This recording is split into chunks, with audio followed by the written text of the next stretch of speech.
Every town has a house nobody talks about. Ours had one at the end of Wren Street. It had been empty for as long as anyone could remember, or at least that's what the adults told us. Boarded windows, overgrown yard, a single porch light that stayed on day and night, even though nobody paid the electric bill. Kids at school had their own version of the story. Some said a family disappeared there in the 80s. Some said it was never a family at all, just a place things went when the town wanted to forget they existed. There was one rule everyone agreed on, whether they believed it or not. If you knock 3 times on that door after midnight, someone answers. And once they open the door, you don't get to decide whether you go inside. I never believed any of it, not until it happened to my own sister. My sister Ellie was 12. Quiet kid, but not the type to wander off. She'd walk the same route home from school every day. Same sidewalk, same shortcut past the old Fenwick lot. Same time, give or take 10 minutes. One Tuesday, she didn't come home. Not at her usual time, not an hour after. My mom called the school, called her friends, called anyone who might have seen her. Nothing. 6 hours later, she just walked through the front door. Muddy shoes, hood up. Wouldn't answer a single question about where she'd been. When my mom finally got her to talk, all Ellie said was that she went for a walk and lost track of time. That was it. No details. No explanation for 6 missing hours. It wasn't until I was doing laundry a few days later that I found the note. Folded into a tiny square, tucked in the pocket of the hoodie she'd worn that day. 4 words, handwriting I didn't recognize. "You're one of us now." After that day, Ellie was different. Small things at first.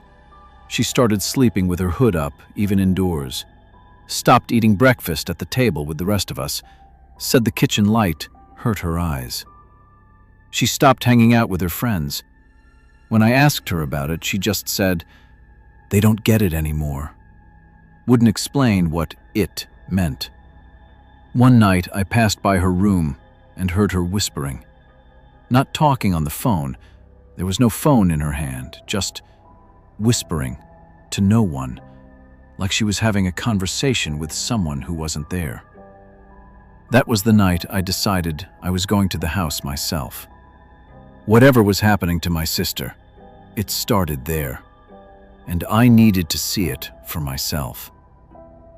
I waited until everyone was asleep, took the flashlight from the kitchen drawer, and walked the same route Ellie always took, past the Fenwick lot, down the dead end, to the house with the porch light that never turned off. Up close, it looked exactly like every rumor described. Boards over the windows, except one. A single pane on the second floor, faintly lit from inside, like something was burning low and steady behind the glass. I stood on that porch for a long time before I worked up the nerve. My hand was shaking when I finally knocked. Once. Twice. I never got to the 3rd knock. The door was already open. The inside of the house didn't match the outside at all.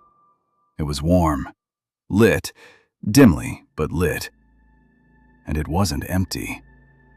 There were people, sitting, standing, arranged around the room like they'd been waiting there for years, not minutes.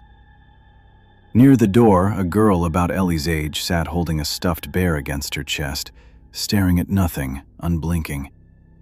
Beside her, 2 boys in matching hoods stood close together, whispering to each other without ever moving their lips. The same whispering I'd heard from Ellie's room. Further back, someone stood completely still in a hooded jacket, face lost entirely in shadow, except for 2 points of deep red where eyes should be. Next to them, another figure, pale, motionless, wearing a mask so smooth and expressionless, it didn't seem to be breathing at all. And in the corner, half sitting on a stack of old boxes, someone sharpening something small and metal against their palm, watching me the way you'd watch a bug that hadn't noticed the shoe above it yet. Nobody spoke a single word out loud. They didn't have to. I understood every one of them was looking directly at me, and every one of them already knew exactly why I'd come. Standing there, I finally understood something the rumors never got right.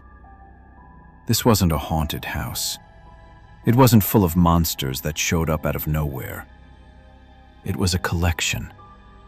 Every person in that room had a story like Ellie's, a family that had quietly written them off, a town that had decided, one way or another, it was easier to forget they existed than to actually help them. The house didn't take people. It received them. Every kid who wandered off and came back different. Every person the neighborhood whispered about instead of looked for. They all ended up here, in this same warm, dim room, waiting. And I realized the room wasn't crowded because it was full. It was crowded because it was still making room for the next one, and the one after that. I looked around at every face in that room and understood all at once that I was the only person there who still had a choice. I turned to leave. Nobody stopped me. Nobody moved at all.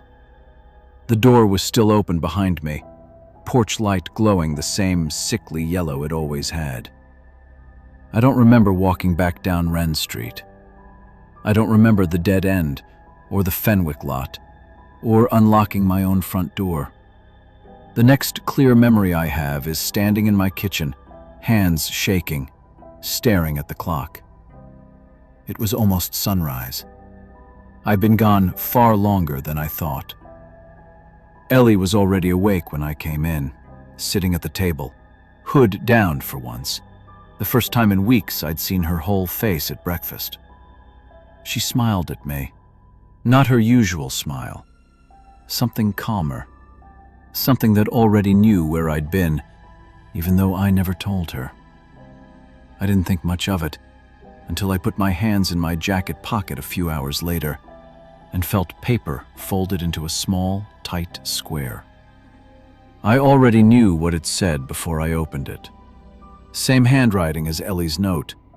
Same 4 words. You're one of us now. I still don't know what that means. Not exactly. But every night since, I sleep with my hood up. And I've stopped explaining why.